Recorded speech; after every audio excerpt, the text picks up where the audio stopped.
Bonjour à tous les amis, aujourd'hui on se retrouve dans une toute nouvelle vidéo où je vais vous expliquer toute l'histoire de la forge et je vais vous montrer comment forger un objet soi-même à la maison sans trop de matériel. Allez, on allume le feu, on met le tablier et c'est parti. Venez, je vous emmène avec moi.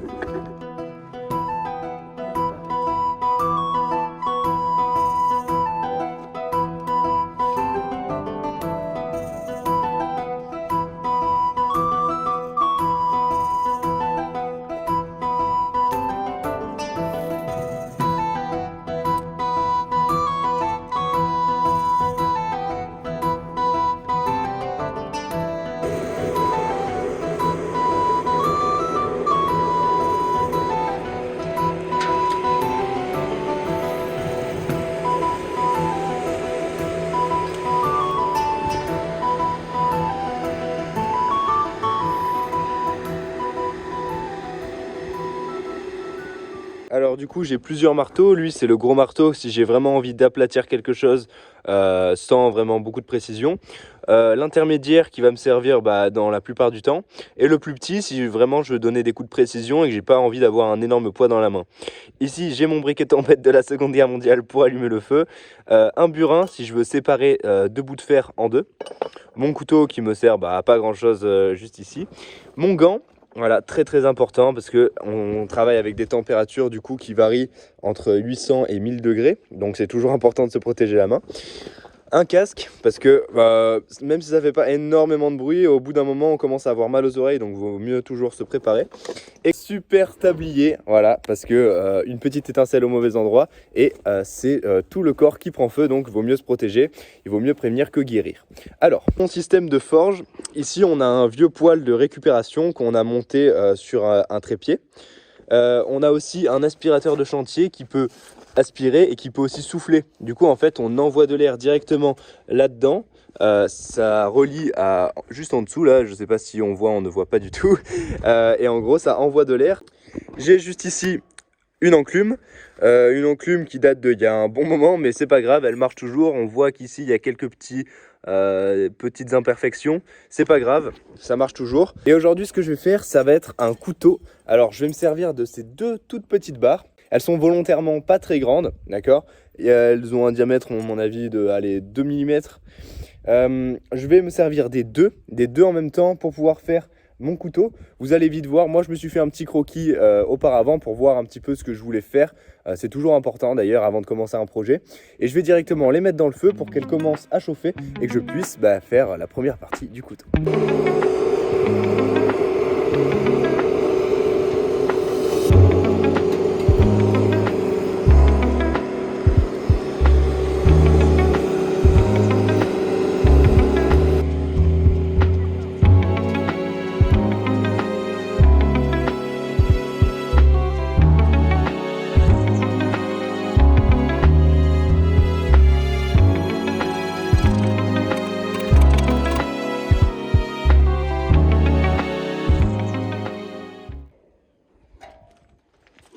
Ok, alors jusqu'à présent, j'ai aplati légèrement le bout de mes deux barres de fer pour pouvoir les tenir plus facilement entre elles. Et je vais maintenant les torsader pour le futur manche de mon couteau.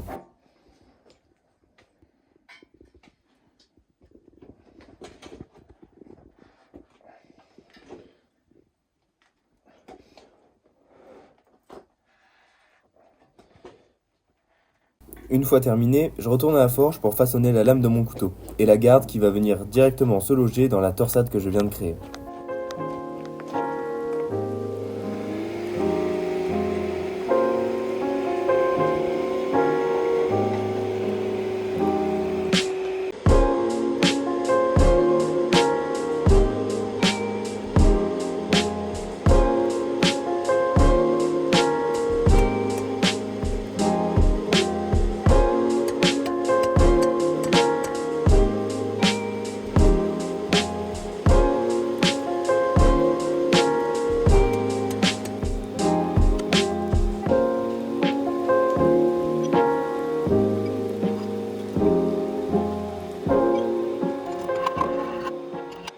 Ce qu'il faut absolument savoir quand on commence la forge, c'est que le fer se travaille uniquement à chaud.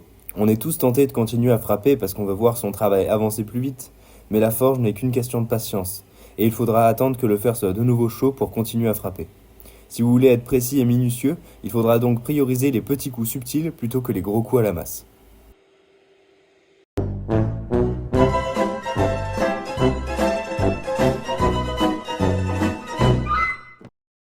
Bon, vous l'avez sûrement deviné, mais j'ai laissé la future lame de mon couteau beaucoup trop longtemps dans le feu et le fer a complètement fondu. Malheureusement, ce genre de problème arrive régulièrement quand on n'a pas bien l'habitude de la forge. Il faut avoir le coup d'œil et le feeling pour sortir le fer au bon moment. Sans aucun moyen d'arranger le problème, j'ai donc terminé comme j'ai pu ce que j'avais commencé en créant une petite pointe, ce qui pourrait s'assimiler à un poignard. Bon, du coup les amis, on en restera sur ça pour cette journée. Vous voyez que bon, les aléas du métier font que parfois on oublie forcément d'enlever son objet dans le four, ça fond. Et là, on ne peut plus rien y faire, on ne peut rien recoller, il faut juste recommencer.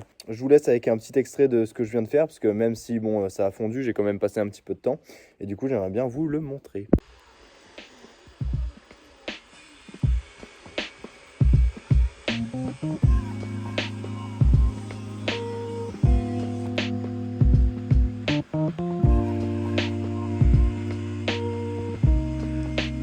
Bon les amis, finalement je ne vais pas faire un deuxième couteau parce qu'il est déjà tard et que je vais pas avoir le temps. Mais du coup, ce qu'il faut retenir, c'est que dans la forge, il y a pas mal de choses à savoir.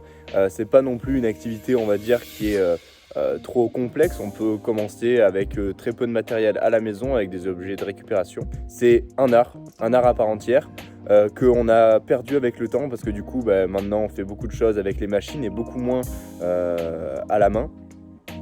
C'était intéressant de faire cette vidéo. Dites-moi si ça vous a plu, si vous aimez ce genre de nouveau concept où j'essaye d'expliquer quelque chose qui date d'il y a longtemps, de revenir sur des techniques que les gens faisaient à l'époque. Dites-moi si ça vous a plu, en tout cas moi ça m'a bien amusé et je vous dis à bientôt pour une nouvelle vidéo. Allez, ciao ciao.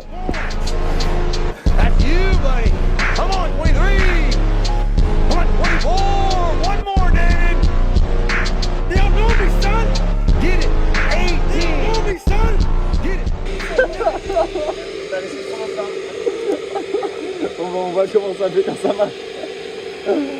Ah ouais, ça fait des belles étincelles. Ouais, je t'avais dit.